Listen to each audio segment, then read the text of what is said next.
evening, friends. Welcome to the Vampire Book Club. I'm Maven of the Eventide, and I'm here to talk to you about vampire books. Thank you for joining me. Tonight I am drinking red wine in a red wine glass that is not a red wine glass. It is just a wine glass that is red. Red wine glasses usually have much more open tops to let the red wine breathe. This glass would be more appropriate for different kinds of wine. However, I think it's pretty, so I'm going to drink my red wine out of it, and you can't stop me. Yes, it's wine, I swear. It's only wine. The Vampire Book Club is where we read one vampire book a month together. We decide on the book together as a group. I will usually choose 3 or so books off my vampire bookshelf, which you can see part of behind me. There are 2 more bookshelves over there, which you cannot see. And I'll choose 3, usually similar books. And I will ask the book club to vote. And whichever book wins the vote is the book that we read. And the other 2 books, everyone says, oh, but I wanted to read those too. Well, we will read them in the future. We will read all the vampire books. We will keep reading vampire books for the Vampire Book Club until we run out of vampire books to read. That is my plan. I'm not that old. We could go on forever. The Vampire Book Club is immortal. You see, if you put your red wine in a red wine glass, no one can really tell if it's not wine, right? No, look, it's not that viscous.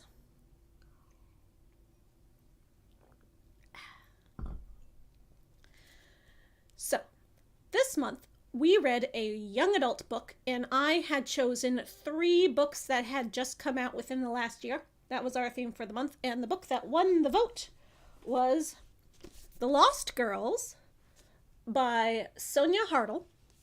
And I had just received this book at my P.O. box from one of you who sent it to me for my vampire library, for the vampire bookshelf. And I haven't even yet included it in one of my vampire bookshelf videos, which I always do with all the books that people send me to my P.O. box, vampire books or spooky books, anything that's like tangentially related to my spooky desires. And, but I wanted to include it in the vote, so we did, and we read it. And this author is famous as the author of #NotYourLoveStory, young adult romance novels. And the author tells a story that she wrote a tweet where she was like, I wish someone would write a vampire book where you have this like teenage couple of vampires that were like super in love, like Twilight, when they were teenagers, but then like 100 years later, they just kind of hate each other and their relationship is horrible, but they're vampires, so they're stuck together. And someone was like, you should write that book. And then she didn't. She wrote this book instead. Like, that idea is in here a little bit, but that's not what this book ended up being about. But, you know, inspiration. She tweeted her vampire book desires, and then she wrote this book instead. The Lost Girls is obviously a reference to the movie The Lost Boys, which is a very popular 1980s vampire movie about teenage boys who are vampires in kind of like a Peter Pan style Lost Boys, just like living a life without adult supervision kind of situation, except they're not, because they do have an adult in the end. It was famous for its aesthetic. It was very cool. The vampires had great style. It was sexy. It was romantic. It was very shippy. Like, the main vampire boy and the main human boy had this like really homoerotic energy going on, which a lot of people love. But there was also a het romance too, you know, for the straights. So this book plays a little bit with that idea. There is that homoerotic thing going on.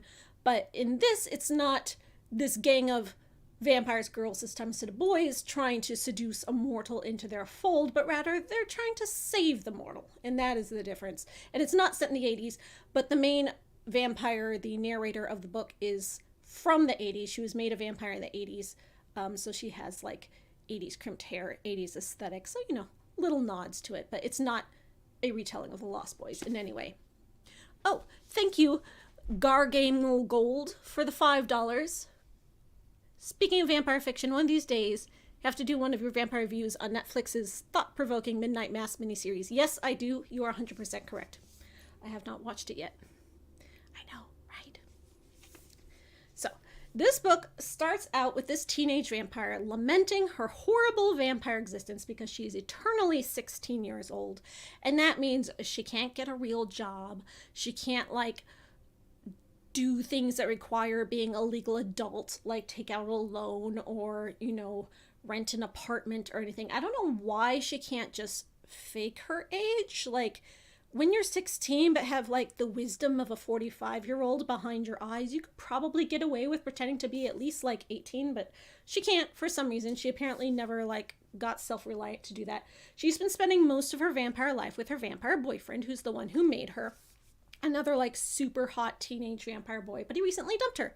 He just dumped her. She had a very horrible relationship with her horrible vampire boyfriend, who, when he made her into a vampire, she thought it was true love, but as soon as he made her, the rose-colored glasses fell off, and she realized he was a horrible douchebag, an emotional abuser who gaslit her into thinking that he was the only one who thought she was special because her family was bad and her life was lonely, and that's how he seduced her to become a vampire, then just to be like his girlfriend that he could just like be awful to all the time. But she's, she died for him, so she's got to stay with him until the day he dumps her. So she finds out when he dumps her that she's bound to him. So when he leaves her, when he goes out of town, she has to follow him. She has this compulsion to follow him. She can't help it. So he takes her back to her hometown where he made her a vampire when she was 16. It turns out it was also his hometown like 100 years ago, back when he was 16 and he got made a vampire. So she's at this hometown and she's working at Taco Bell, and she has a horrible manager who's like sexually abusive to her, and her life just sucks. She's staying at a seedy motel where she pays in cash, and she's like, back in the 90s, I used to be able to kill people and steal the money out of their pockets, but now in 2022, nobody carries cash anymore, and so I'm just poor and broke all the time and have to work at Taco Bell. I'm like, you're a vampire, and not just like immortal vampire, but super strong and completely invulnerable. It turns out nothing can kill vampires in this world. You stake them, you chop them up, you burn them, they just immediately poof back into existence.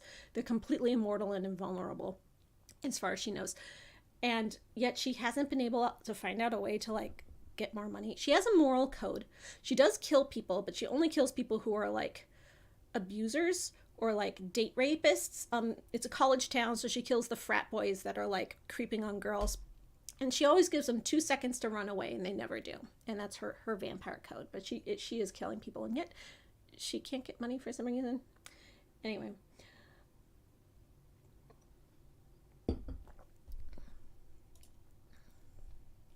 Yeah, I mean, she is bad at being a vampire, but the idea is that when you're made when you're a certain age, you mentally stay that age forever. So she's always going to have hormones problems. She's always going to be a moody teenager. She's always going to be bad at making decisions. She is just stuck in the mind of a 16-year-old and like an emotionally stunted, traumatized, abused 16-year-old. So like, yeah, her life sucks. So as she's like slumming it in her hometown, hating her life, she bumps into 2 other teenage girl vampires who just like show up out of nowhere in chapter 1, and it's just like, hey, your horrible boyfriend was also our horrible boyfriend. His name is Elton. And her name is, what is her name? It's from her point of view, so we don't hear her name that often. And I'm like, Holly. Her name is Holly. And she bumps into these 2 girls named Rose and Ida. You would think it would be all plant names like Rose and Ivy, but no, it's Ida, Rose, and Holly.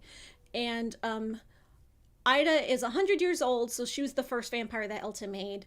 Rose is like from the 1950s, and Holly's from the 1980s. So like every, 40 or 50 years, he's making a new vampire girlfriend, dumping the previous one, making them follow him around because they're bound to him. And so Rose and Ida come up to her and they're like, we're Elton's ex-girlfriends too. We hate being bound to him. He's going after a new girl now, a high school girl here in 2022. And we want to kill him before he can like do this again, bind another girl to him. And then we have to like deal with that. And she's like, but vampires can't die. And they're like, actually, there is a way. We can do a special magical ritual that will make him vulnerable so we can kill him.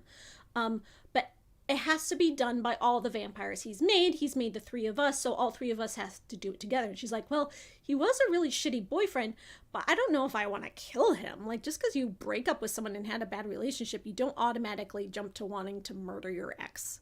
Always. He was emotionally abusive. He was a gaslighter. He was a douchebag. He cheated on her, but he didn't do anything like enough to get him murdered. And they're like, well, what about the fact that he's about to do it again to another girl? If we kill him, we save this other girl. And the fact that, like, the more people he makes into vampires, the more of us are attached to him. We all have to be vampires in the same city. We're all killing people in the same city. How many dead bodies can turn up in the city before it starts becoming a problem? And it does become a problem. Throughout this book, these girls are killing countless college students, high school students, randos on the street, like adults. Like, how many, this is a big college town, but still, it's like, how many dead bodies and like missing high school students can turn up, and like people don't even, like, the parents aren't looking for them. Nobody's like, rash of vampire killings of high school students. No, they just, like, these high school students get killed off like a few every day, and it's just fine. Nobody's like dealing with the high school students dying, even though there's only one high school in this college town, apparently. Anyway. And so she's like, I don't know, I'll think about it. And they're like, well, you can come live with us instead of going back to like the horrible hotel you've been living in. So come to our cute little apartment and live with us. So she goes there and she finds out that Rose, even though she's a very prim and proper, like 1950s housewife kind of girl, she likes to bring home her victims and chain them to her bed and like toy with them and drink them at home. So that's like her quirk. And Ida, even though she was like a 1920s girl and like very old fashioned, or like 1910s, oldie times, she likes to steal body parts from her victims and make like sculptures out of them and artwork. She's very gruesome. She's also like super creepy and mean all the time. And these are like cute character ideas, right? Like, you got going against stereotypes and you've got these like quirky personas, but the way it's written was just very rushed and very shallow. And all of this is thrown at you at once that we're just like, oh yeah, and here's this character's quirky trope. And we're just supposed to be like, oh, isn't she quirky with her like body part artwork? And it's not written in a way that worked for me. I think maybe it needed another draft. Maybe it needed some like deepening and fleshing out. It felt like it was written in a rush, and it was just like throwing ideas into this book and not really like finessing them. And that's my main criticism of this book, is the way it was written. The author's voice, the author's writing style. I like the ideas. I did not like the execution. And then there were some plot holes, like all the murders in this town that the police aren't even investigating, and a few other plot holes that I'll come up with later. So they decide to go to the high school, which is the high school they all went to, where the new girl that Elton is targeting is attending high school, because they want Holly to meet her. And they'll be like, maybe when you meet this new girl, you'll decide that you want to help us kill Elton, because you'll realize you want to save her. So they go and they have her meet Holly. But they realize that there's two other vampires there that are Elton's friends. So there's Gwen and her fledgling Frankie. And they're not connected to Elton, but Gwen is his friend and Frankie is tied to Gwen, so he has to follow her around. And so they're at this high school, and Holly meets the girl. Her name is Parker. She is a new girl at school, so she's kind of a loner, but Holly finds her like really like magnetic. She's like, this is the kind of girl that can walk into a room and instantly like own the room and make friends, and everyone would bow down and love this girl. And then she's looking at her, she's like, why is she a loner? Why is nobody friends with this girl? She's like so magnetic and charming. I don't get it. So she tries to ingratiate herself to Parker, and she's trying to make friends with her. And Parker spills that she has like mommy issues. Her mom is a serial dater, so she'll like get a new boyfriend and then move across the country to live with that boyfriend, then break up with him and then move back across the country to live with a new boyfriend. So she's always dragging Parker around. Parker never has time to make friends. She has a horrible relationship with her mom. And Holly's like, oh, that's a lot like my horrible relationship I had with my mom when I was human, which her mom would date the other girls at school's single fathers and then try to make their ex-wives jealous by having Holly be favored by the father instead of the actual daughter. So all the daughters at the school hated Holly because she was stealing their dads, even though it wasn't Holly's fault. It was her horrible mother's fault. So they both have mommy issues. So Another thing Holly notices at the school is that her old teacher from 30 years ago is still there. When she went to school there, he was the cool teacher. He was like the cool teacher who like bonded with the kids and got the kids, like very 80s movie cool teacher tropey. It was very 80s. It was very cool.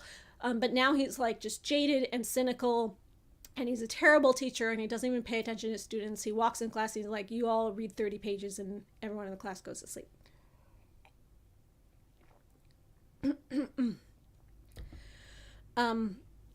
So then Holly spills that she's friends with Rose and Ida. So Parker, who was getting really chummy with her, is like, oh, you're just here to try to get me to break up with Elton. I thought you really wanted to be my friend. Now I hate you. And Holly's like, crap. But she goes to, she like follows her out to lunch. And she's like hanging out with her and like kind of flirting with her a little bit and getting to know her better. And then Elton shows up and he's like, Holly, long time no see. Me, smarmy ex-boyfriend being a douchebag banter. And Holly's like, you're such a jerk. I can't believe I liked you, but you're still really hot. And I hate that I still find you hot, even though I hate you so much. So then she goes back to her friends and she's like, I'm in on the plan. We're going to save Parker, who's a precious jewel and must be protected, and we're going to kill Elton because he's a jerk. So they have this plan. Meanwhile, they've used Frankie, who's the fledgling of Gwen, who has a crush on Ida. Frankie does. To try to get more information. And he says that they have to do this magical ritual under the full moon. And they're like, well, that's 3 weeks. So we have 3 weeks to plan this magical ritual. And she tells them that to do this magical ritual, they need their heirlooms. And what an heirloom is that to become a vampire, you have to have put a drop of your blood as a human into an heirloom, some object that has so much meaning to you more than any other. It can't just be like something that you liked. It can't just be like your favorite book or something. It has to be like super meaningful, like something about this object just changed the course of your life, like a really important sentimental heirloom to you.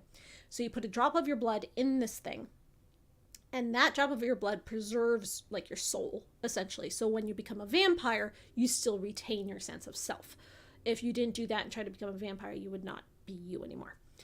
So they all have one of these heirlooms, and they need to destroy these 3 heirlooms to be able to kill Elton. So once they destroy these 3 heirlooms, by all the vampires Elton has made, Elton will become killable. They still have to kill him, but he'll become killable.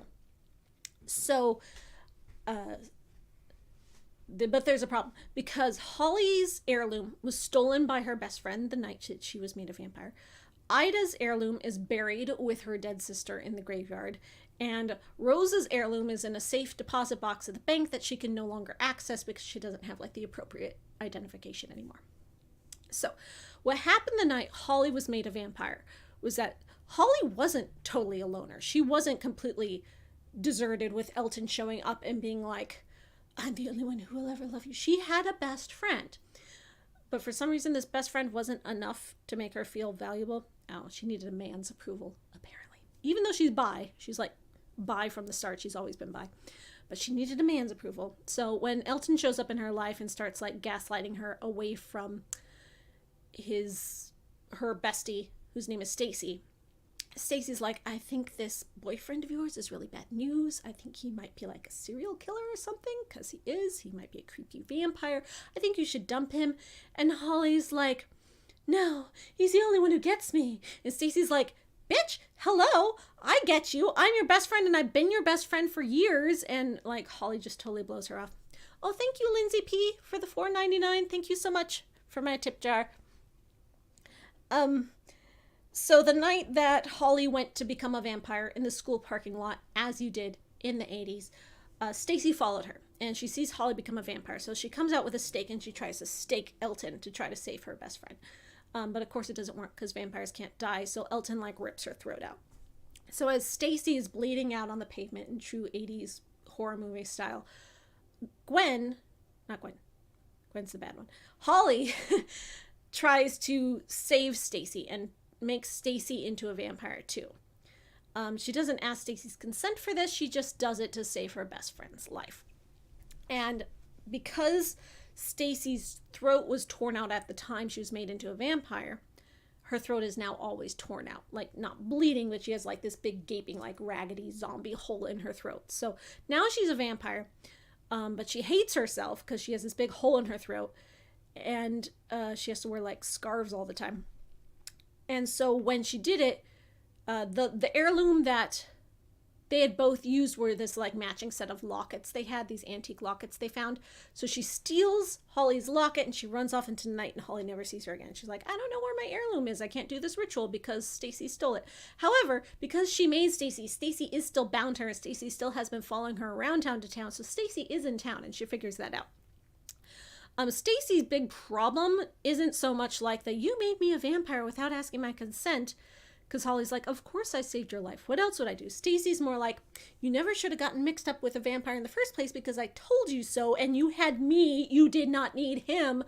And that's like the acknowledgement she wants, which Holly is not giving her. So Holly has room to grow, right? Holly has to acknowledge, like, yes, I should have listened to you when you told me he was bad news, and I didn't. I was in love. It was the 80s. So they have to go through this montage of like finding all their heirlooms. So Holly figures out where Stacy is. She asks Parker, and Parker's like, oh, you mean the girl that pretends to be a vampire and like hangs out with all the goth kids even though she doesn't go to this school? So Stacy's turned her mom's old house into like a vampire mansion. It's like this creepy haunted house that's like rotting and falling apart and is turned into like a vampire denizen. And she has like all the goth kids from the high school there hanging out. Apparently there's like a big goth culture in this town. Because, like, I don't know, at my high school, we had, like, 3 goth kids. But she's, like, eating a different goth kid every week. And they're all getting murdered, and no one cares, apparently. So she's got all the goth kids at her house in this one high school town. And pretending to be, like, this vampire queen lord, putting on a fake Transylvanian accent. And so when Holly finds this out, she's like, but you hated everything about vampires. She's like, bitch, I leaned into it. That's the way I coped. Don't judge me. And Holly's like, I'm kind of judging you. I'm sorry. So they have a lot of baggage to work out, right? Meanwhile, Rose and I'd have to get their heirlooms too. So she tries to get her heirloom from Stacy. Stacy's like, I lost it. I don't have it. She's like, I know, she's lying. She still totally has it. So they kind of like try to like bide their time. Meanwhile, Holly has told Parker, like, if you need me, you can come see me, even though you don't like me, because you think I'm just trying to break you up because I'm a bitter, jealous ex. Excuse me. I'm thirsty. So Parker, like, shows up at her house a few times, or the apartment, the cute apartment she's sharing with the girls. And she's like, oh, I'm having boyfriend problems. I'm having mom problems. And, like, through all these interactions, she and Holly are sort of gradually falling in love. And it gets to the point where Parker's like, I think I know what you are. And Holly's like, say it. And she's like, I can't say it. But I know. I totally know. And she's like saying that she wants to become a vampire, that she like is into it. And Holly's like, but I thought you didn't like Elton. And she's like, it's not Elton I'm talking about. It's you. And then they like make out and stuff, you know. And then like at another point, she goes back looking for her. So Elton and his cronies like trash the apartment and they have to leave. So they go and stay at Stacy's weird, creepy vampire house. But when she goes back there for a time, Parker's there looking for her.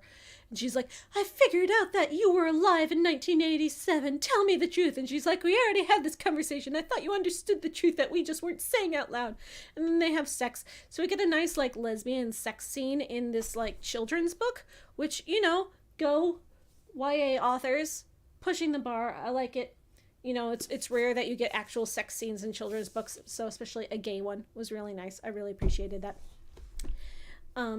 So Parker's like admitted that she wants to be a vampire, but to be with Holly, not with Elton. And Holly's like, well, just keep pretending to be into Elton because we're trying to kill him and we need you to play along and we're trying to save you. Meanwhile, she's like, I'm never going to turn Parker into a vampire. The whole point is trying to save Parker. Why would I turn into a vampire for me? That doesn't make me better than Elton. Anyway. So meanwhile, they also have to get the other 2 heirlooms.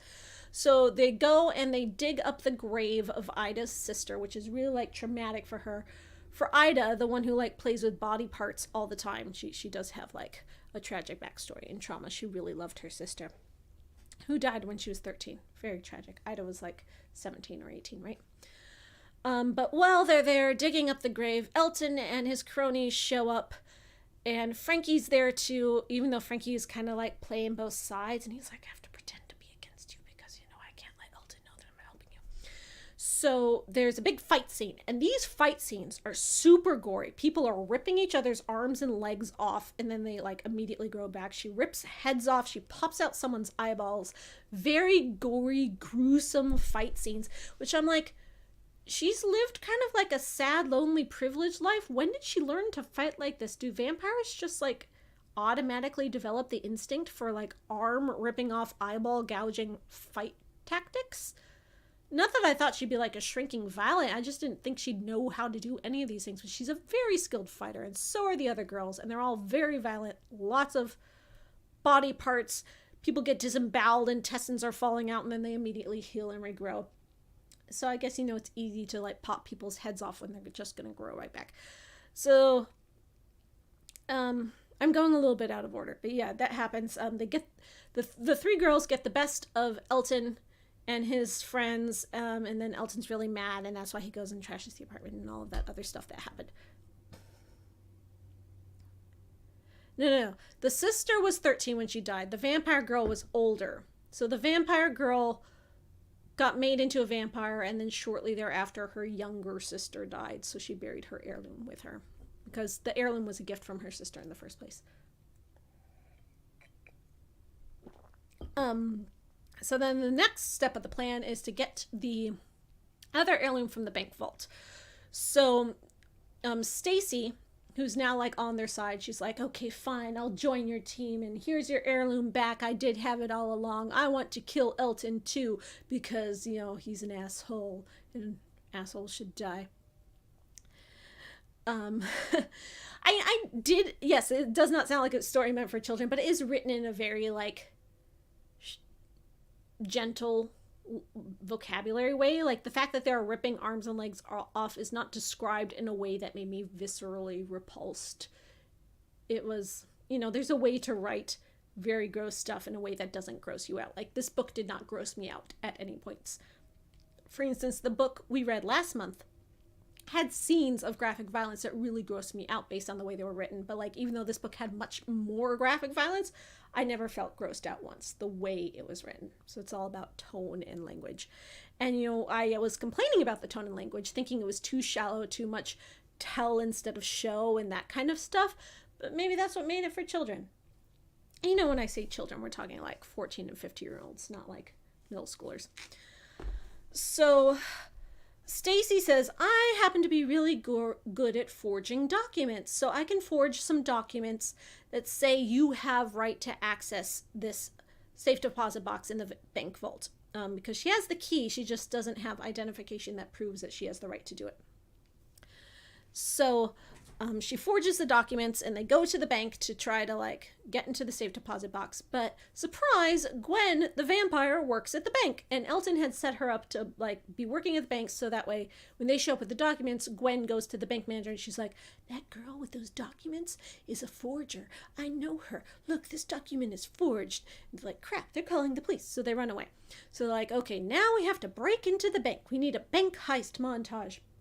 So what turns out is Frankie was going to have to break into the bank because Elton was going to have Frankie break into the bank to get the heirloom himself. But he's like, instead of breaking in and getting it for Elton, I will help you break in and get it for you. Because since Gwen works there, he has the door security code and the keys to the vault, because they give those to tellers at banks, apparently. Not a very high security bank. So they show up at the bank. They break in, the alarm goes off, but they immediately put in the security code so the alarm turns off. So the police call the bank manager and like, hey, there was a brief alarm blip at the bank. Maybe you should go down there and check it.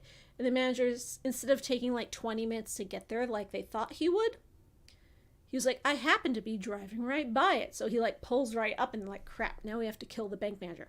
But then they do. Holly like rips his head off and she's like, oh, sorry, bank manager is dead.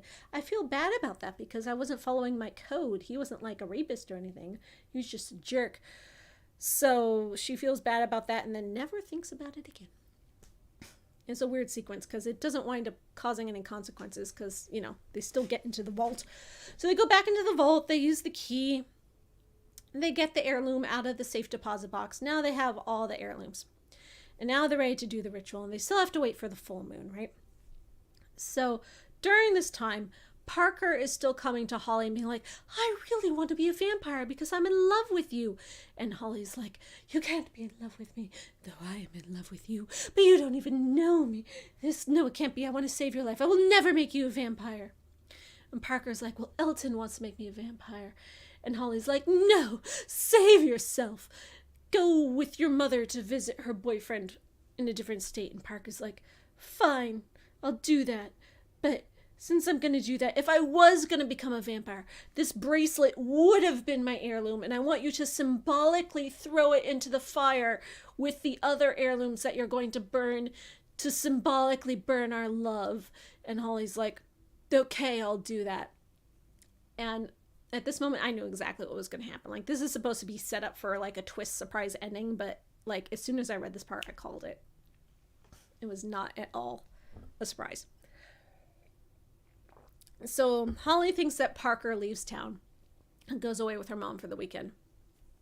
Full moon starts to come, and Frankie's like, I need you girls to meet me at the Ghost Bridge under the midnight to like discuss secret things. And like, why can't you just tell us here? And he's like, no, I need you to come. So they go to this Ghost Bridge, and I'm like thinking it's gonna be like a setup or something. And he's like, are you gonna bring your heirlooms? And like, no, we're gonna leave them behind. But then they bring them anyway. So I was like, oh, maybe he thought that Elton would steal the heirlooms while he brought them to the Ghost Bridge. But no, the fact that they go to the Ghost Bridge winds up having no importance at all, other than giving us some more like backstory exposition about how Elton became a vampire, because the Ghost Bridge is where the person who made him a vampire, her family used to live, and the person who made her a vampire had killed her entire family, made her a vampire, and then she made Elton a vampire, and then Elton made Ida a vampire, and, you know, Elton somehow managed to kill her. Yes. It doesn't wind up actually going anywhere. It's just more like exposition dump. But it's not like, this exposition that's coming at the beginning of the third act is revealing crucial information that's going to change everything. No. So they're like, they tell Frankie that they're going to perform the ritual at midnight. And then to bring Elton to... Well, they're going to perform the ritual at 11:30, so to bring Elton to them at 12, because once the ritual is done, Elton will be killable and they'll be able to kill him.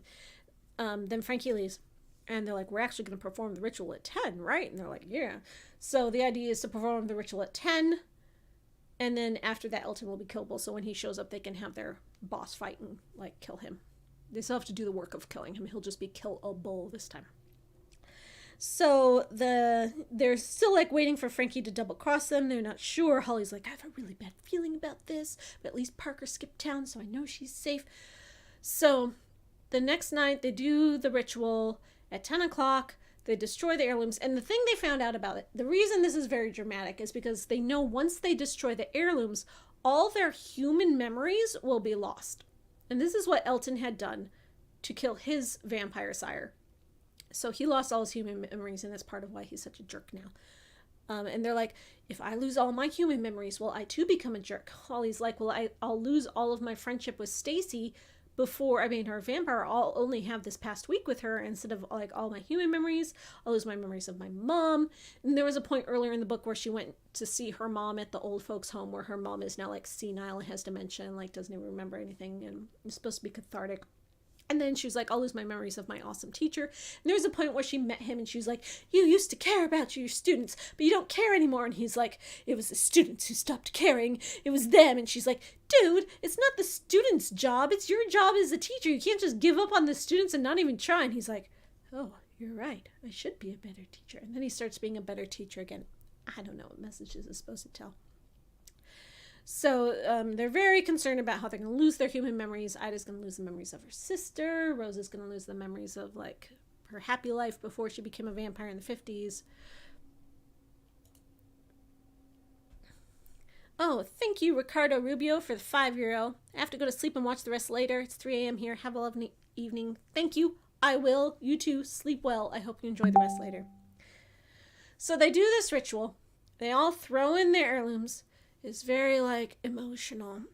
And Holly throws in Parker's bracelet at the same time because she's also kind of saying goodbye to Parker. Because she knows, like, once she does the ritual, she's going to leave and she's going to let Parker be human forever and she's not going to taint her life anymore. So they do the ritual. They all lose their memories and they're just like, I thought I would be really sad about this, but I don't remember what I'm being sad about, so I don't really feel anything at all. I just feel kind of blank. Huh. And I guess it's supposed to be symbolic of, like, letting go of the past so you can move on with your life. And, like, the thing that was keeping her, like, a horrible, awful 16-year-old. And maybe now she won't be tied up in that anymore. I don't know. It felt like it was supposed to be a very emotional thing that didn't quite land in the way it was written in the book. It felt kind of cheesy and just kind of, like, everything in this book was really shallow and rushed and fast and just very surface level. So Elton and Frankie and Gwen show up. But at 10:30, and they're like, see, he did double cross us. He thought we were going to do the ritual 11:30, and they were going to show up before we, and they were going to stop us. It's a good thing we did it early. And so now there's another boss fight. And Elton's like, you think you can kill me now because you did the ritual? Well, surprise! You weren't the only 3 vampires I made, and you had to destroy the heirlooms of all the vampires I made to do the ritual. Because guess who else I made? Parker's here. And Holly's like, but how could you do it? She gave me what she was going to use as an heirloom. She didn't have anything else she could use as an heirloom. He's like, actually she did. She had some earrings that she could use as an heirloom. So that's what she used. And now she's a vampire. And Holly's like, Parker, how could you? And Parker's like, so they have a boss fight and they're fighting. And he's like, I'm going to bury you 3 girls and also Stacy underground, so you, like, starve and just become, like, mad starved vampires, and you won't be able to follow me when I leave town because you'll be buried underground in coffins, and your lives will just be like horrible starved madness for the rest of eternity. And they're like, no. So they have a big old fight and they're fighting, and Parker's helping Elton. And Holly's like, I thought we were in love. We had a really romantic lesbian sex scene. You told me I was the only one you wanted. How could you? And Parker's just like, ugh. So in this fight, more arms and legs getting ripped off, more intestines getting disemboweled, more eyes getting gouged out. You know, very gruesome, very gory. At one point, Holly gets the upper hand on Elton, and she, like, hurts him, and he doesn't start healing. And he's like, what? How can this be? Why am I not healing? And it turns out that the bracelet that Parker had given to Holly was her heirloom after all. And Holly did destroy Parker's heirloom. She had put her drop of blood in there, like, a few days before he actually did the vampire ritual, which apparently works. And she lied about the earrings. So that's why Parker's like, because she lost all her memories of Holly. She doesn't remember her at all. So she's just like a blank slate amnesia vampire because she's only been a vampire for a few hours. So she lost all her memories. So all their romance is gone. That's very sad. But it does make Elton killable. So Holly rips out his heart and throws it in the fire. And then Elton just kind of, like, takes 10 minutes to die. But he dies. And Holly has this moment with Parker. And Parker's like, I found this letter in my pocket that I apparently wrote to myself. I have amnesia now. You must be Holly that I wrote to myself about in this letter. Apparently we're in love. Sorry, I don't remember you. And Holly's like, this is really tragic, but I'm glad you're okay. And Parker's like, yeah, all I know is the last 3 hours of my life, which was him, which he's dead. So can I stay with you? And Holly's like, I guess. So she goes and she digs up her friends that got buried. And now that Elton's dead, Gwen and Frankie run off into the night. And the reason Frankie betrayed them was because Frankie was like, I was hoping that when you guys killed Elton, I could come with you and be like part of your family. And you guys kept pushing me away and not like accepting me in. And so of course I chose Elton, because like if I was going to betray Elton, I wanted to be with you instead, and you weren't accepting me. So yeah, and I'm like, I'm on Frankie's side here. Like, what was he supposed to do, poor guy? He did have a weird crush on Ida, like weird body part artwork Ida, apparently. um and it's framed that like he's just like an incel that wants Ida so bad, but the way it's actually like executed makes it seem like he just wanted to like friends and to be part of family, and it wasn't like he was just lusting after Ida and only wanted her, and like if she wouldn't be his girlfriend he would betray. It was never like, that's what the book wanted us to believe, but it was never actually shown that way at all. So another like poor execution thing. So they dig up Rose and Ida and Stacy, and they're saved, and they're all together now. And now that Elton's dead, they can leave town and they could go wherever they want. Stacy is still bound to Holly, but all the rest of them are free. And Stacy's like, well, if I have to be bound to someone for the rest of my life, I'm glad it's my bestie. And Holly's like, I'm sorry, I don't remember anything of our life together when we were humans. I don't remember being your bestie. And Stacy's like, that's okay, I'll remember for you. So they like kill a guy and steal his van and drive off into the night to apparently go somewhere and live a better life. And Parker and Holly are like sitting together in the same like seat in the van, and Parker's like, even though I don't remember you, I still like want to hold your hand, and we can hold hands now, and like, you know, we have hope that they'll like fall in love again in the future. But maybe love isn't the most important thing. Maybe it's like friendship and sisterhood and bonding and like female relationships that aren't necessarily romantic, because those are important too. And one of the things people in the book club kept saying was like, I didn't really see the romance between Parker and Holly. I wasn't really shipping it. I would rather Holly ended up with this character, or I would rather Ida and Rose ended up together, or this kind of thing. But I'm like, you know, there are all these different kinds of relationships that it can exist, and I'm glad that we had space for all of them. Holly and Parker's relationship was the very typical hormone-driven teenage romance. We're just hot for each other. We want to like get in each other's pants, but we're also like, I think you're super cute, and I think like rainbows shine when you smile and that kind of stuff. Whereas Holly and Stacy's relationship was very platonic, very bestie. And just because their relationship was more fleshed out and better doesn't necessarily mean it should be the romantic relationship instead. Like, I want to have space for that kind of platonic relationship too. But at the same time, the entire book was written in a very shallow, rushed, surface level way that I wasn't getting like super into any of it. Like the way things just kept happening and showing up, and the way we were just expected to accept stuff because it's quirky and cute and fun without it being like established and processed emotionally by the characters. It wasn't my favorite book. I like the ideas, but not the execution, is my final verdict. So that was The Lost Girls. I think it is an important book because having gay vampire stories like this in this year, I think this came out in 2021, right? But she says that the high school class is class of 2022, so, you know, that would be like next spring when they graduate, right? Yep, 2021. I think it's good to have books like this in existence. And this is part of that wave of young adult fiction where people were like, vampires are back, baby. Because after the Twilight boom, there were a bunch of vampire books, and then people got burnt out on young adult romance vampire books. And those vampire books were like, no, we will not publish vampire books. If you are an author trying to write a vampire book, no publisher will publish you. And now vampires are coming back, right? Like we had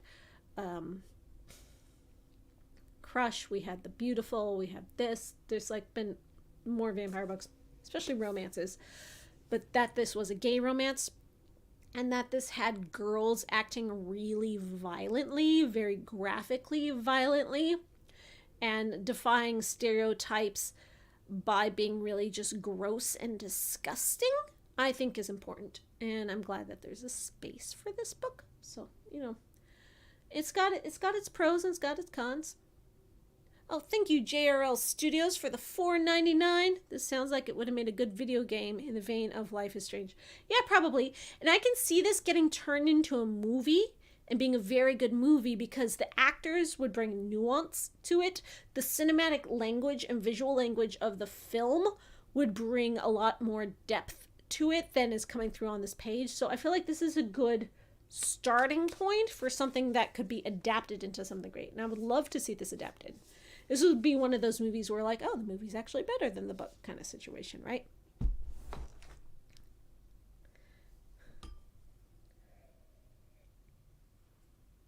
Oh, Jessica Dark, thank you for the $20. We need more lesbian fiction that isn't male gaze focused. Yes, we do. And this was not in any way male gaze focused. So you know what I say whenever we get something like this that does good things like gay stuff, but isn't perfect? I say thank you and we take it because it is a stepping stone for the next person to come along who's maybe a better writer than this author, who's maybe has a better editor or a better publishing process that allows for better writing, to do something and be like this, but the next level. So I still say it's important.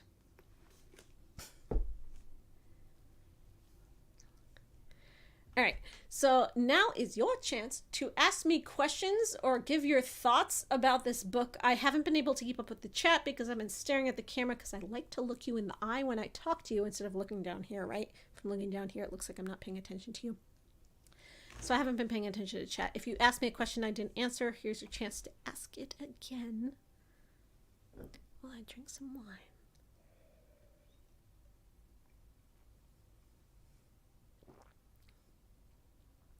So some things that people were saying in the book club, which is on Discord, which you can join, even if you don't read the book, you can still join the book club and like see what people are saying about the book, was that they didn't see why Elton necessarily needed to die.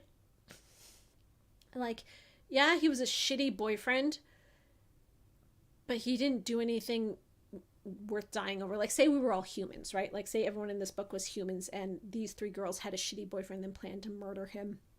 Murdering him would have been so much worse than anything this guy actually did. Setting aside the fact that they're vampires and murder people all the time. The reason they had to murder him was because of the fact that they were bound to him, right? Like, it was just a means to an end, but he didn't really deserve to die in that sense. If someone is an emotional abuser, a gaslighter, do they deserve to get murdered? Of course not. There is no justification for murdering your horrible ex-boyfriend. Ever. Don't try it at home, kids. I'm not endorsing murder here. Would vampires do it? Sure, because vampires murder people all the time. But it was hard to emotionally connect to, which didn't occur to me because I am so deep in the vampire wells. I'm like, yeah, of course we're going to murder this guy. But other people in the book club were like, I don't see why they're murdering him. He's just kind of a douchebag. He didn't actually do anything that bad. It's like prey on their emotional vulnerabilities like men do literally all the time. Like, this is half the guys I've ever dated and I've never murdered any of them. And the fact that our bar is just that low is pretty sad. Yeah. But what someone else pointed out in the book club was that this was sort of, as a young adult book, which is supposed to be speaking to teenagers, was a lesson in how to recognize emotional abuse, how to recognize gaslighting behavior, how to recognize guys that will prey on vulnerable people and tell them lies about themselves and make them believe it. So maybe girls reading this book or other vulnerable people reading this book won't fall into those same kind of traps, that emotional thinking like, oh, this one person says I'm so special, they're the only person who loves me, and therefore ignore all the like actual positive relationships in their life. So yeah, maybe it's a good lesson for teenagers to be like, baby's first gaslighter. If a teenage person is reading this book and they haven't been exposed to like what narcissistic behavior is before, maybe this is baby's first lesson on narcissism or on gaslighting. So, in that way, I could see why a YA author who's writing books for children would choose to write this narrative as a way to sort of shed some light on important topics that maybe children need to read about.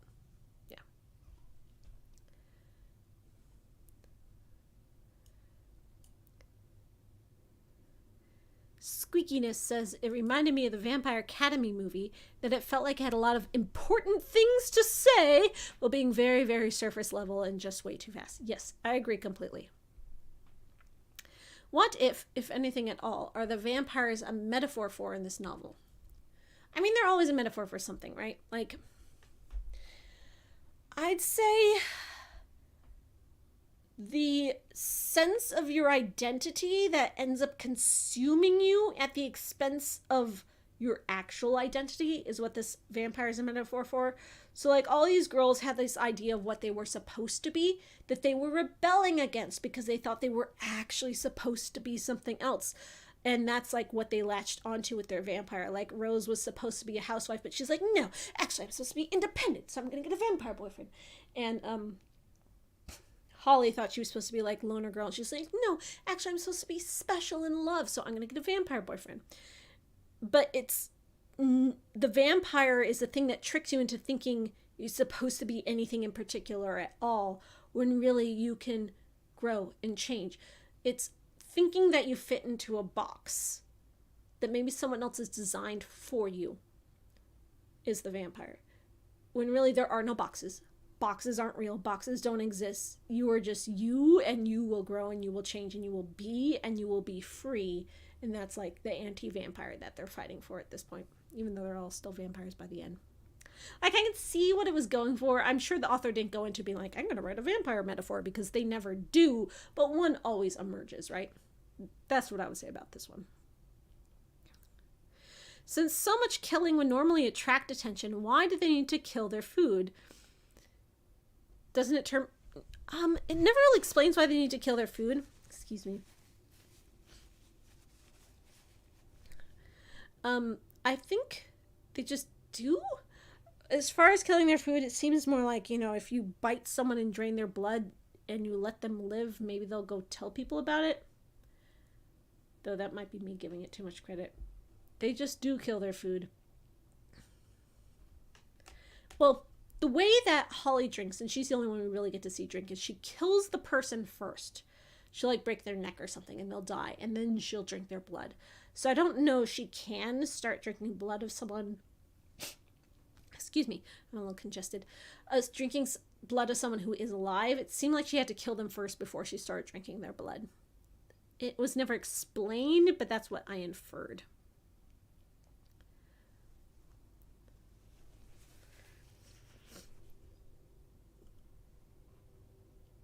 I was expecting Elton's death to be more dramatic, like death by sunlight after being manipulated with his tactics. Well, she ripped his heart out. I guess that was supposed to be symbolic, like, your heart was what tricked me into thinking I was loved and I wasn't, so I ripped your heart out and burned it. Thank you, Gamer Gold, for another $5. Want a vampire story for children? Check out The Lonely Vampire Storyboard Animatic by Ollie Ferris on YouTube. I have never heard of that. I'm going to look that up after we are done here. Thank you so much for sharing that. Everyone should go check that out.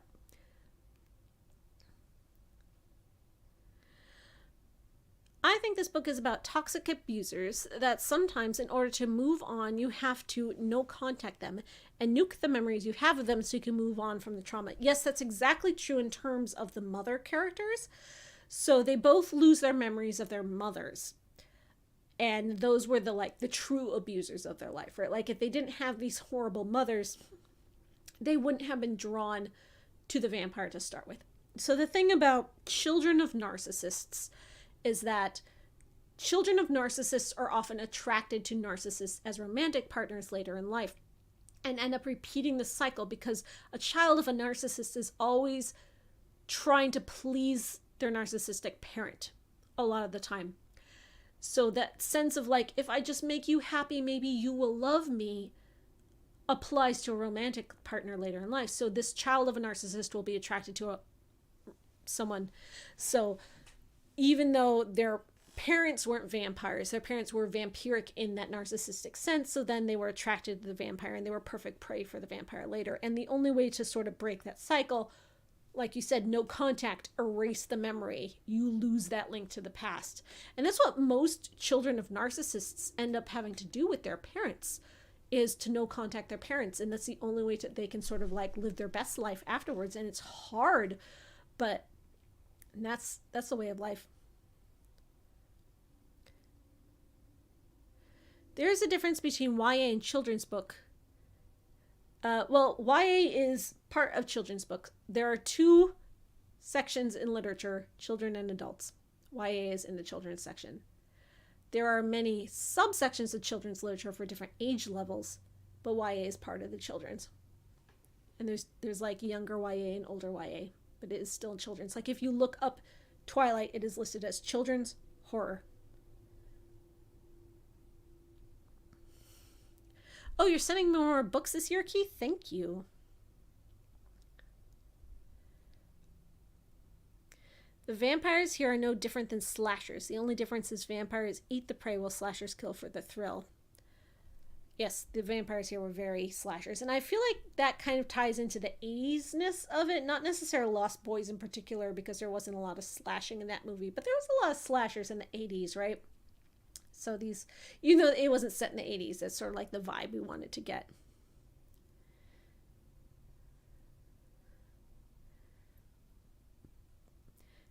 How would that work for the one who kept people in her bed and snacked on them? So the one who kept people in her bed and snacked on them, she would just like take a few sips and then come back and then take a few sips and then come back and then eventually kill them. So I don't know why Holly killed hers before drinking them. There's not a lot of consistency to the vampire rules in this.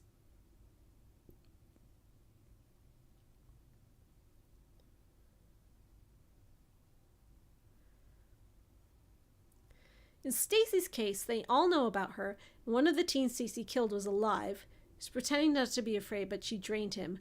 I know we have no answer of why the kill, it bugs me. Yeah, no inconsistency. And with Stacy's, like, goth fan kids that were living at her house and just, like, hanging out at her house, so, like, they knew where she lived, and these kids kept getting killed. And yet the police never showed up and was like, a lot of kids that hang out on your house keep turning up dead. No. There was no police involvement at all, except for when the bank manager got murdered. Like, the sirens were coming, the cops were coming, but they never actually showed up.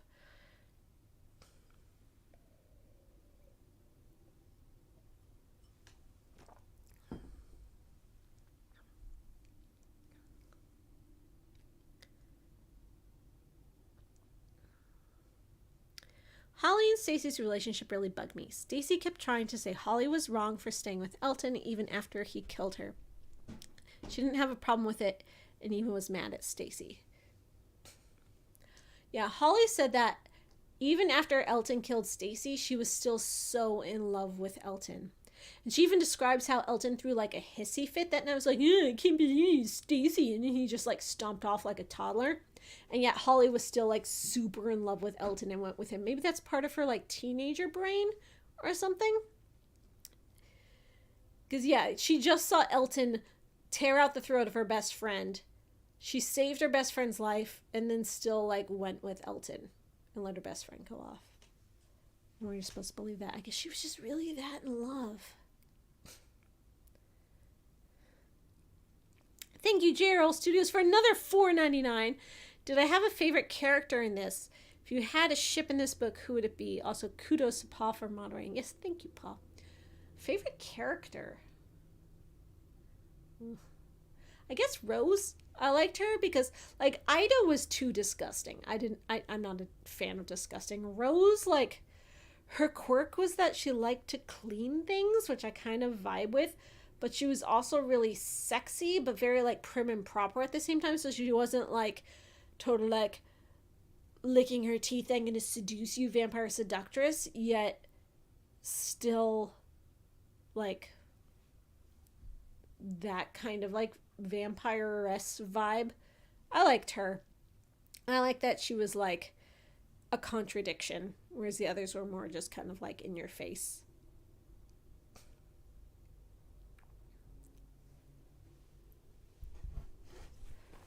I'm so congested. Excuse me. I'm going to mute this so that I can like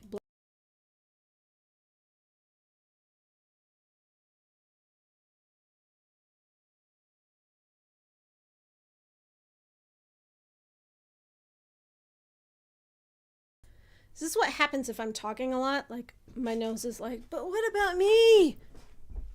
Thank you for pardoning me. Would I ever do a draw my life video? I don't know what that is.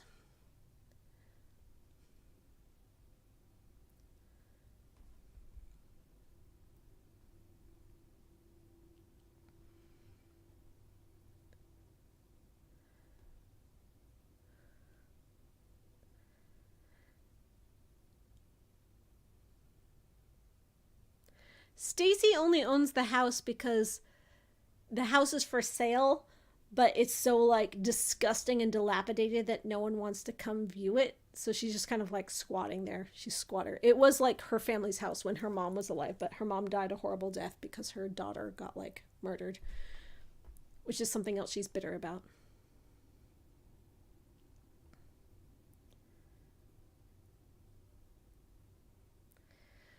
It's a video where a YouTuber draws on a racial white bird the story of their life, their childhood, education, history. I can't draw.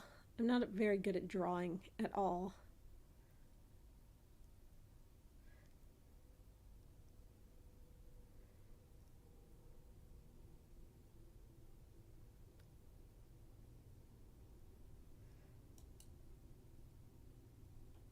Did I not see your last comment, Gamer Gold? Did I? Oh, about Ashley Ferris's name. Yes, where is it? Ashley Ferris went by the name Annabelle Bowie. They changed their profile name, which is why I had so much trouble finding it. Well, if you want to just like put a link to the video in the chat, that might help people find it as well.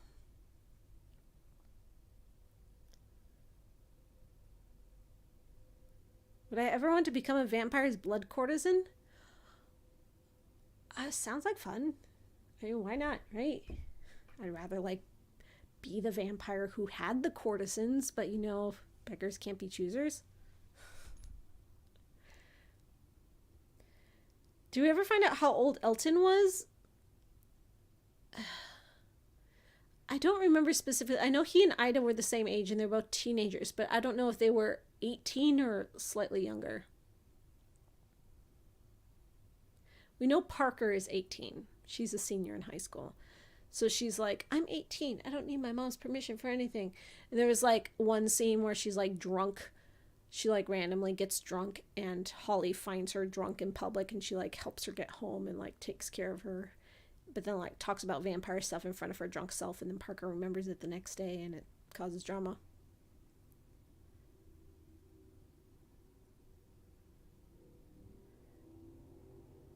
Oh, you can't post a link in the chat. Post a link in the comments of this video to the video you're talking about.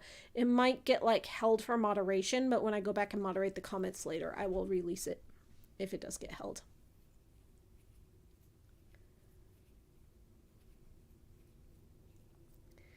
All right. So this was a fun read.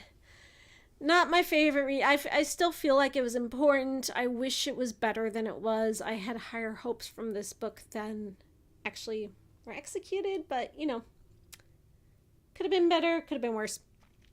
I still think it's worth a read. I would give it to a teenager to read. I feel like a teenager wouldn't have as high expectations as I would have. Depends on the teenager, maybe. Oh, thank you, Kevin Holman, for the $5. Great chat. Thank you very much. So next month, what are we reading for Vampire Book Club? So our theme this month was big series, vampire series that were big in the day. And the one that won the vote was the Morganville Vampire series, the first book of which is Glass Houses. This book I have is a combined edition of the first and second book, but we're only reading the first book, Glass Houses, by Rachel Kane, and the Morganville Vampire series. Another YA, but a slightly older YA this time, like practically new adult. I will tell you about this book.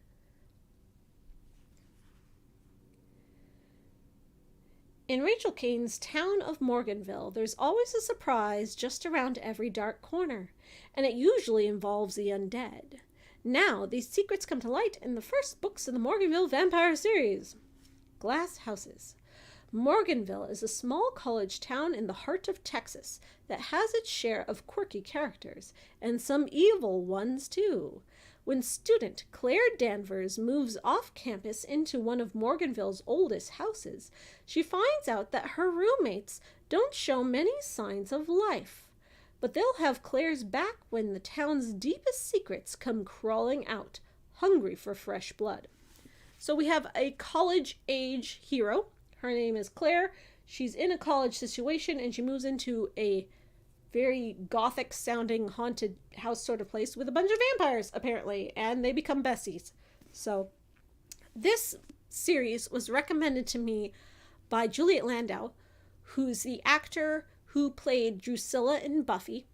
She's also the director and the producer and star of the film A Place Among the Dead, which I talk about often. If you want to hear about narcissistic vampires, it's a good movie to watch. She said that this was one of her favorite vampire series, and I'd always wanted to read it since she told me that. And one of you sent me this combined volume, along with a couple other books in this series, so I'm finally going to read it. I'm glad it won the vote. And I'm going to find out what it's all about. Another YA novel, but college age instead of 16-year-olds this time. So we're going to be dealing with slightly more mature themes and ideas and characters, I think. Exciting. Oh, she's 16 to 17 years old, but she skipped to college because she's super smart. All right, so she is still 16. Oops. I'm dropping books on the floor. But she's very smart, so maybe she will have a more mature personality regardless. Even if she is only 16, maybe she'll have, like, a different sort of point of view than our previous 16-year-old. Paul is making fun of my book holding skills. Thank you, Paul. When did this book come out? So this is the combined edition, so 2006. So this was immediately after Twilight, but before the Twilight craze. So this was not one of those teenage vampire books that was like riding on Twilight coattails. It was one of the books that came out coincidentally around the same time, before Twilight even got that popular. But then, as Twilight did get popular, started receiving the benefits of the Twilight boom, just because it coincidentally happened to come out at the same time. So you won't see any Twilight influence here. You will just see the influence of the zeitgeist of that mid-2000s era romantic vampire fantasy thing going on. So this edition is the first two books, but we are only reading the first book in the series, Glass Houses. So ignore number 2 down here. I just happen to have a combined edition. You can get a single edition in yours. So Glass Houses is this much of the book. You can ignore the rest. It is only this much here. Yeah, there's a lot of books in the series. We were just reading the first in the series.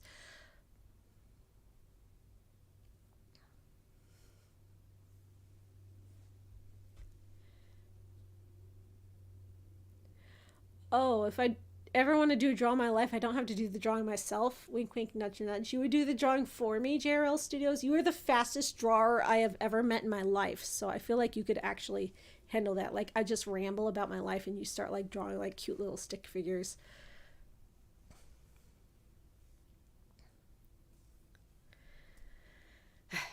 All right. If you have any questions about Glass Houses or about Lost Girls or about vampires in general, we have, what time is it?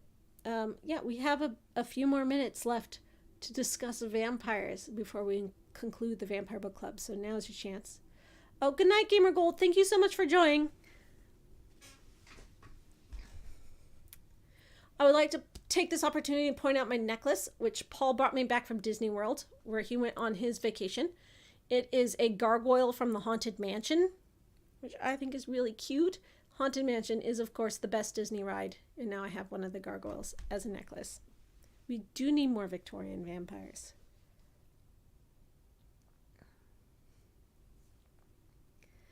Your childhood. Well, I'm excited to read about your childhood with Glass Houses. Did I see the footage of Interview with a Vampire in the AMC Super Bowl ad? Yes, sir, I did. I've been very involved in following the production of Interview with the Vampire. A couple of my friends have even gotten roles as extras on set, just to go be like random background pedestrians in scenes just to get inside information. And I am absorbing every single possible crumb of information I can about this production. My friends have given me like pictures of the sets, background info about the actors, just sightings of actors on the street when they're down there in New Orleans filming their scenes. And very excited about Interview with the Vampire TV show. Even though it's going to be nothing like the books, like so completely different than the books, it is still a vampire TV show that I am extremely excited about.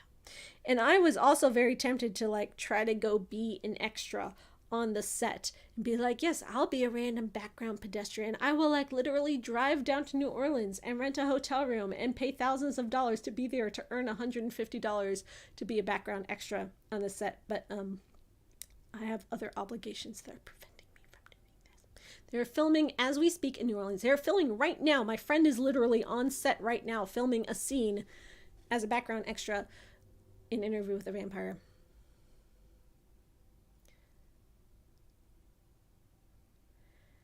Oh, I could tell you everything they are doing with it.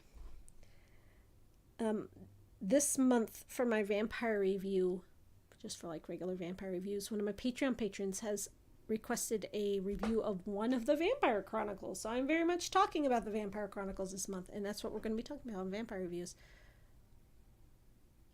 What would be my dream role from Vampire Chronicles if I had my way? Like if they were actually doing the whole series and I could like pick any one of the characters. Like at my age, like there aren't any vampires that are my age except maybe Jesse. I mean, my dream will be Lestat, but I never get cast as him, right? Maybe I could play one of the twins, like Maharet Makari. They could just double me. I could play both of them. But most of the vampires are either younger than me or older than me.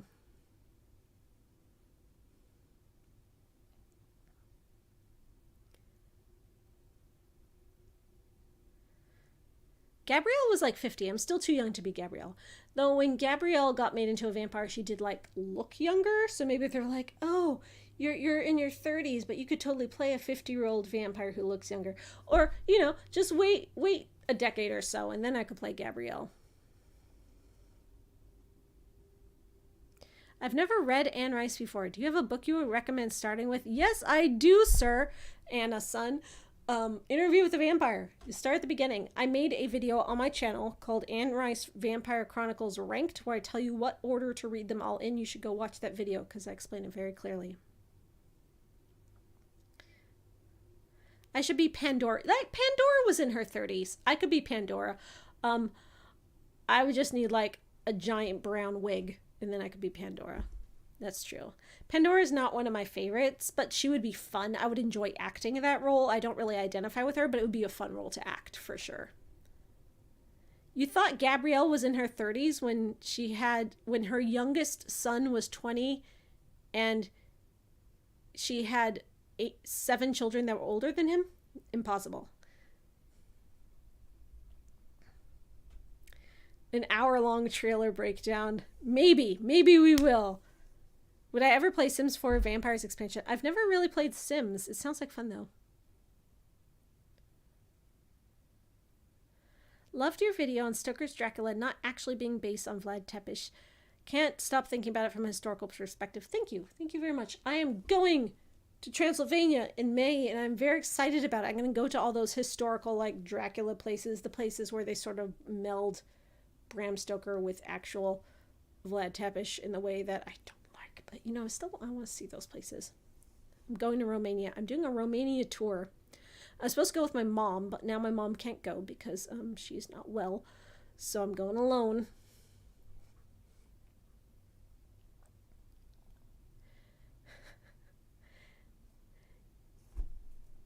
Can I now tell you any more about the indie movie in which I play Boadicea?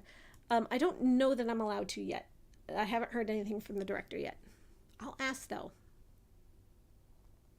Not only do I get to go to Romania, but Cassandra Peterson, who plays Elvira, will be there as like the celebrity guest on this tour. So I get to like have a group dinner with her, and I get to like go to a book signing, and they're like gonna show one of her films. So we get to like watch this movie, and she'll like introduce it. I don't think I actually get to like hang out with her, but I'll be in the same room with her, and I'm sure I'll get to like get her to sign my books and stuff. So it's like the Elvira Romania Dracula tour, which I'm very excited about, which is the whole reason like I picked this particular Romania tour to go on. A vlog of Romania? Maybe. I don't know if I'll have like the wherewithal to vlog while I'm there, but we'll see. I've not seen 10 Minutes to Midnight, no.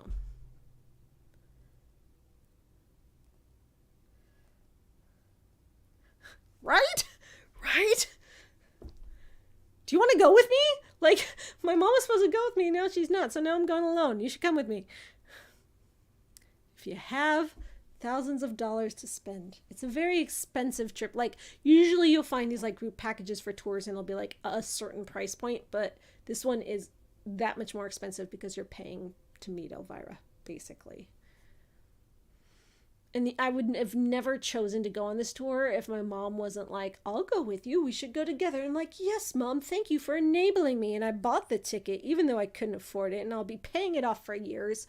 But, yeah. Fate was destined.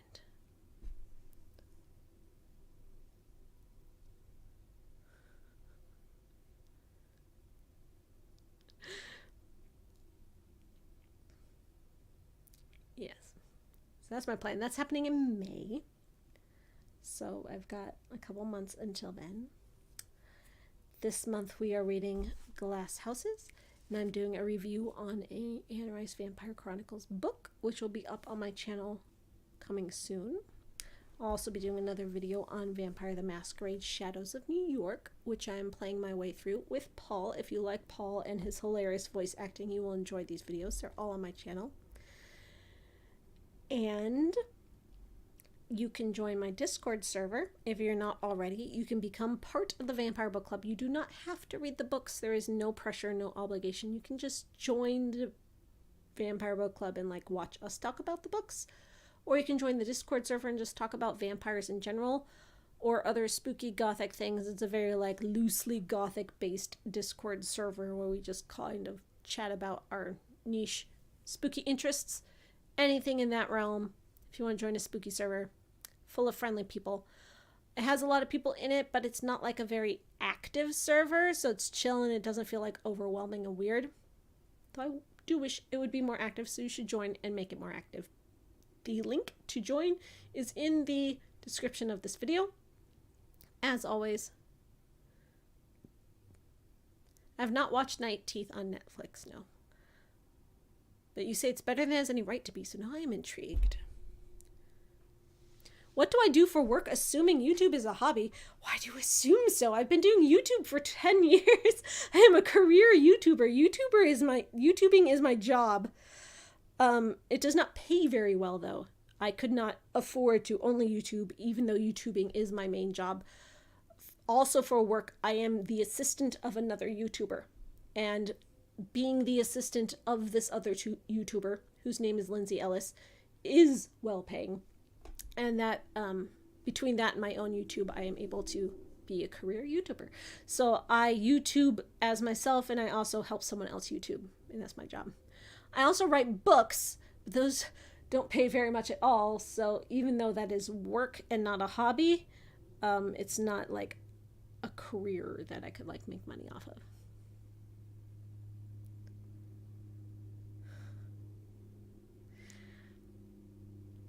So yeah, I would say my work is in YouTube in multiple areas, not just my channel. My channel is just one part of my work in YouTube, but my work is YouTube. And when people ask me what I do for a living, I say I'm a YouTuber. Before I was able to live off of my various YouTube endeavors, I was a retail manager. I managed several different retail stores for different companies in New York City. And my college degree is in musical theater, which I've never made any money off of, though I have directed some plays and stuff in New York City. So, yeah. I feel like YouTubing is more performance, so it is more related to my degree than actually being a retail manager was. However, retail is very performance related too. So I think, it's all about like showmanship at this point. And understanding how to run a business also. Yeah, because when you're YouTubing, you're running your own business. Yes, I am Lindsay Ellis's assistant. I screen all her emails and all her comments, so if you ever try to talk to her, you're actually talking to me. And then, if you're cool, she'll see what you say. I don't know when book 2 comes out yet. I'm still waiting for that information myself. I will tell you all as soon as I can. I promise.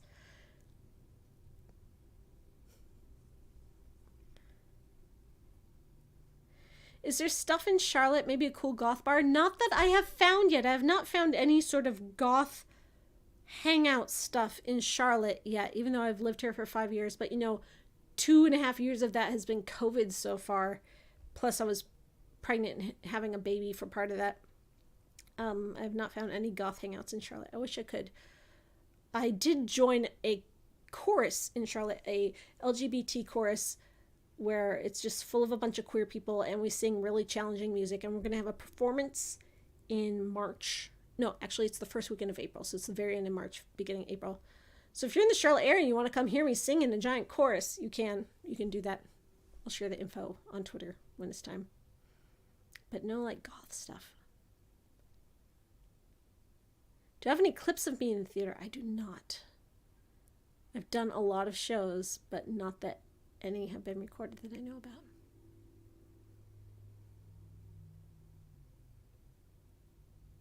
Which side of politics would vampires be drawn to?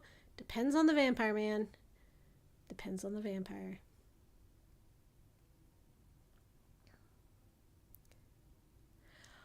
I did not play the witch. I was in Into the Woods, but I was not the witch role. I wish I was a witch role. That's my dream role, but that was not the role I had in Into the Woods. But yeah, I wasn't Into the Woods, and Lindsay did come see me in Into the Woods back when we did it.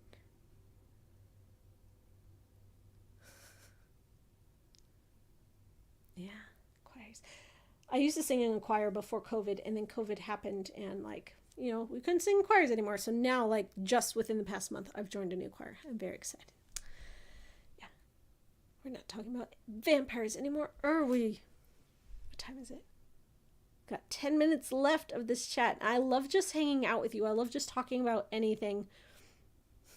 Even though we're not talking about vampires or books anymore. And not even Anne Rice this time, which surprises me because we always end up talking about Anne Rice. If you want to ask me questions about the Anne Rice TV show, I will answer those questions because I know things.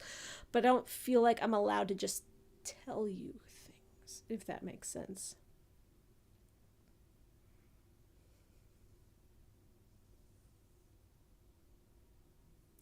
I wish you could talk about religion on this channel because vampires have a very interesting connection with religion.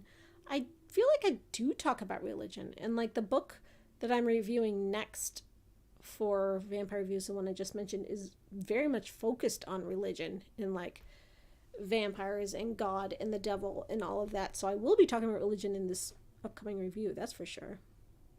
You forgot to put alcohol in your coffee, Rachel Bell? How could you? I feel so bad. Would Anne Rice be a Toreador? Yes. The Toreador clan was based off the vampires that she invented. So, yes.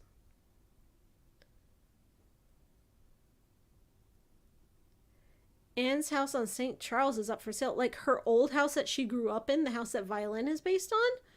Wow. It was the house that she said, it's technically a cottage, but we converted the attic into bedrooms. So now it's a 2-story house, but really it's just got 3 rooms. Tiny little house. 3.9 million figures for a cottage, a tiny little house. I'm not reviewing Memnoch. Memnoch is not the only religious Anne Rice book.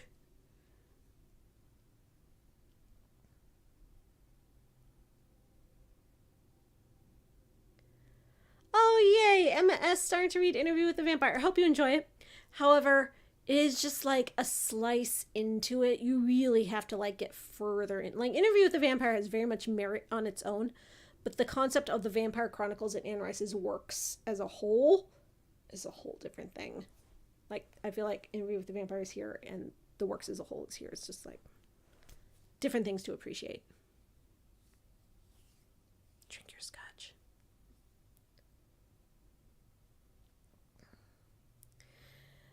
Interview with the Vampire TV show related. Does it seem like they're doing stuff that connects to the other books, or are they staying mainly in the first book? They are staying mainly in the first book, but a very different version of the first book. So the first book starts out in the 1790s, right? And Lestat makes Louis into a vampire in the 1790s, and they make Claudia, and they live through half of the 1800s. And then Claudia tries to kill Lestat, and then they run off to Europe, and they like spend 10 years there. So this is set in the 1910s. So there's no like plantations, there's no like slavery, there's no like abolitionist movement. It's just like 1910s speakeasy era New Orleans, Storyville. A lot of it's set in like whorehouses and brothels. And they are also working a lot more with like the black population of New Orleans, so there's a lot more black characters. Very different story. It's going to have very different like tones and themes and stuff. There's still going to be the Lestat-Louis relationship, and then they do still have Claudia. They've aged Claudia up. She's now 13 years old instead of 5 years old. So she's a perpetual 13-year-old, which is its own new set of horror. Lestat and Louis are no longer very young. They're in their like 30s, so they're like adults. But it still seems like it's the basic story, but it's only 8 episodes, and it is following Louis' life.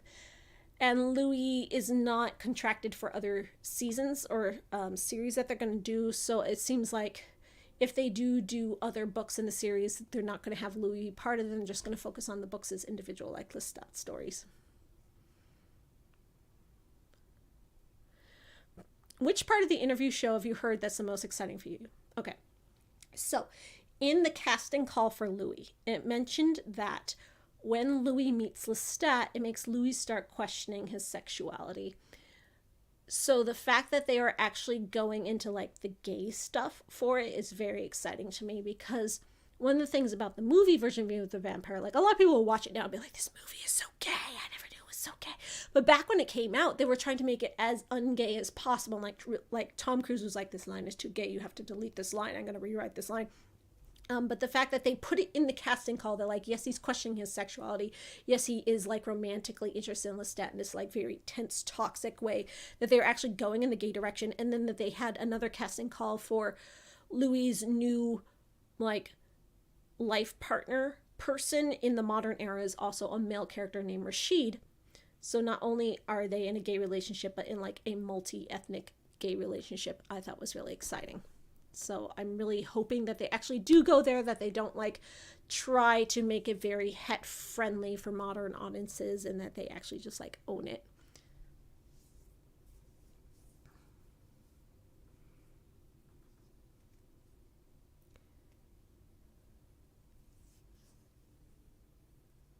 The actress for Claudia is 18, playing a 13-year-old, which is very common. Like a lot of high school characters and like young like teenage characters are cast older. Like you watch high school shows on TV and all the like 16-year-olds are played by 25-year-olds. It's totally common. She's 18 and she's playing a 13-year-old.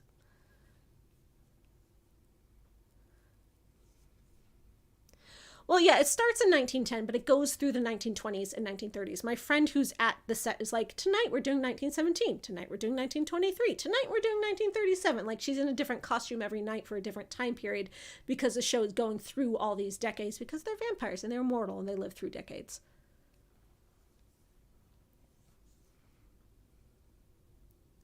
Have I seen Vampires from John Carpenter, and what did I think about this one? Well, Nicole DeC, I have seen it, and I just did a review on it. It is the most recent review on my channel, which you must have missed, but that's okay. But you can go watch that video, which is the most recent video on my channel, and see what I thought. It was my very first vampire review of a movie in a long time. I've been doing a lot of TV shows and books in the meantime, but my first vampire review of a movie in a very long time.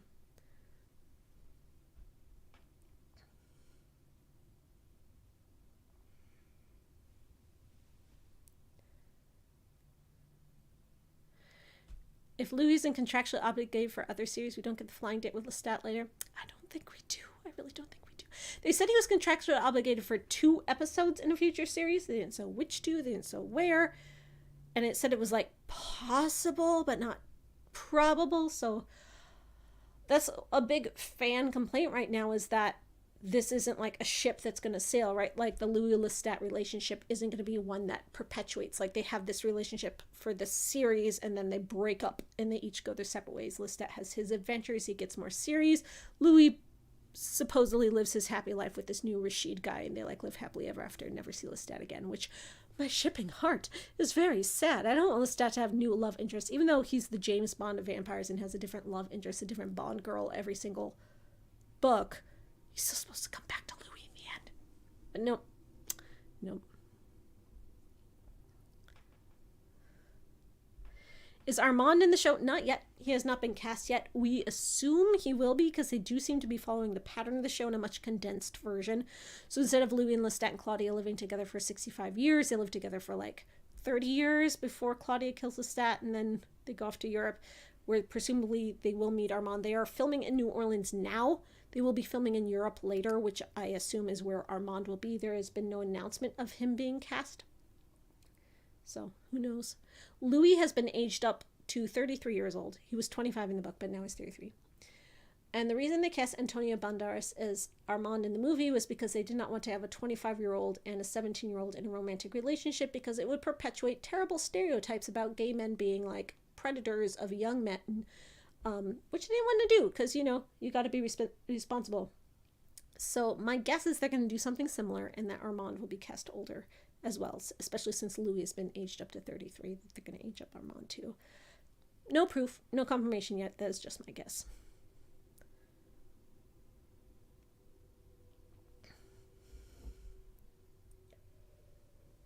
Oh, I'm all out of wine. It's all gone. This is so sad.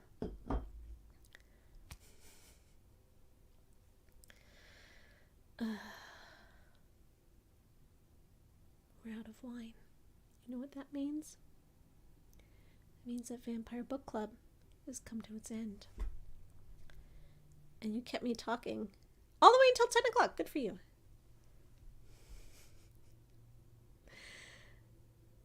Thank you for joining me for Vampire Book Club. Thank you for reading or not reading The Lost Girls with me. The reason I have Vampire Book Club is because I have all these vampire books on my shelves. Every single book you see behind me is vampire books, and I have this many more books over there which you cannot see. And I cannot read them all alone. I need friends to read them with me, which is you. You read them with me. And we read vampire books together. And we will read all 400 vampire books eventually. So join me next time, or don't, for the Morganville Vampires Book 1, Glass Houses. You don't have to actually read the book. You can just hang out, which I prefer. Ask me questions. We'll talk about it. I haven't watched What We Do in the Shadows Season 4 yet, no. Oh, Paul's being so sweet. All right, so you have until March 13th to read this book. We always go the 13th to the 13th.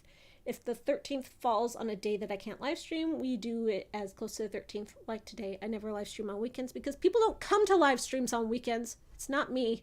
I'm not busy. I'm just here. But you all don't come on weekends. So, you know, if it's a weekend, we'll do it on a weekday. Unless it's a day I have choir practice with my gay choir. So you have until the 13th to read this book. We'll choose the next book. If you have any suggestions for what kind of book you want the next one to be, like this is a YA college like mystery sort of thing. If you want it to be something wildly different next time, give me a suggestion and I can pick books off my shelves that like fit different types. Like one month we did a manga, then one month we did like a serious like literary book, and then one month we did like a YA romance, and then one month we did, you know, there's different kinds of things. What direction you want to go next time. This book seems like short and easy to read, so maybe we'll do something like heavier and seriouser next time. We'll see how we feel. You can do that in the Discord server in the Vampire Book Club Suggestions channel.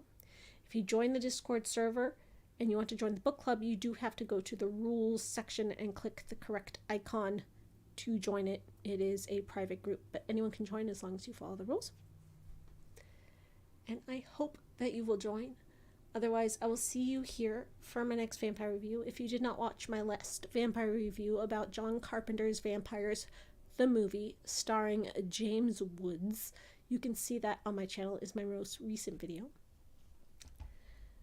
And coming up next, we will be playing more Vampire the Masquerade Shadows of New York, which I'm excited to do because Paul is hilarious and I love playing games with him.